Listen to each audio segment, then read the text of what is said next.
السلام علیکم ورحمۃ اللہ وبرکاتہ۔ میرے عزیز ساتھیوں اور میری ماں اور بہنوں، آج میں آپ حضرات کے سامنے رمضان کے سلسلے میں جو چیزیں پیش کرنی ہیں وہ میں آپ حضرات کے سامنے اسی لیے حاضر ہوا ہوں کہ لفظ رمضان میم کے سکون کے ساتھ ہم غلط استعمال کرتے ہیں۔ لفظ رمضان میم کے زبر کے ساتھ ہے، اور رمضان کے لوگوں نے بہت سے معنی بیان کیے ہیں، لیکن اصل عربی زبان میں لفظ رمضان کے معنی ہے جھلسا دینے والا اور جلا دینے والا، اور اس ماہ کا یہ نام اس لیے رکھا گیا ہے کہ سب سے پہلے جب اس ماہ کا نام رکھا جا رہا تھا، یعنی انتخاب کیا جا رہا تھا، اس مہینے یہ شدید جھلسا دینے والی گرمی میں آیا تھا، اس لیے لوگوں نے اس کا نام رمضان رکھ دیا۔ لیکن علماء کرام نے فرمایا کہ اس ماہ کو رمضان اس لیے کہا جاتا ہے کہ اس مہینے میں اللہ تبارک و تعالی اپنے رحمت سے، اپنے فضل و کرم سے بندوں کے گناہوں کو جھلسا دیتے ہیں اور جلا دیتے ہیں۔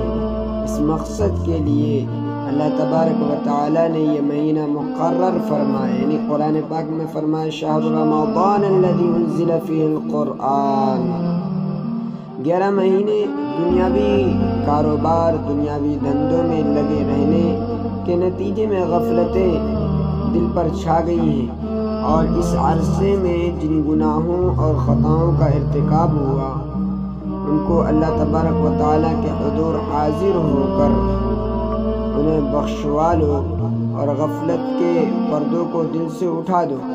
تاکہ زندگی کا ایک نیا دور شروع ہو جائے۔ اسی لیے قرآن کریم نے فرمایا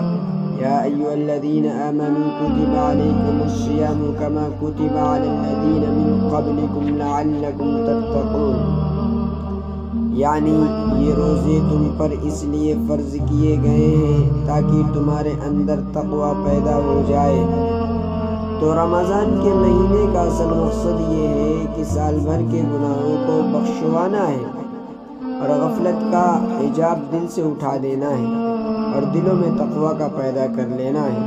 جیسے کسی مشین کو جب کچھ عرصے استعمال کیا جائے تو اس کے بعد اس کی سروس کرانی پڑتی ہے، اس کی صفائی کرانی ہوتی ہے، اسی طرح اللہ تبارک و تعالیٰ نے انسان کی سروس اور حالین کے لیے رمضان المبارک کا مہینہ مقرر فرمایا ہے، تاکہ اس مہینے میں اپنی صفائی کراؤ اور اپنی زندگی کو ایک نئی شکل دو۔ وما علینا الا البلاغ۔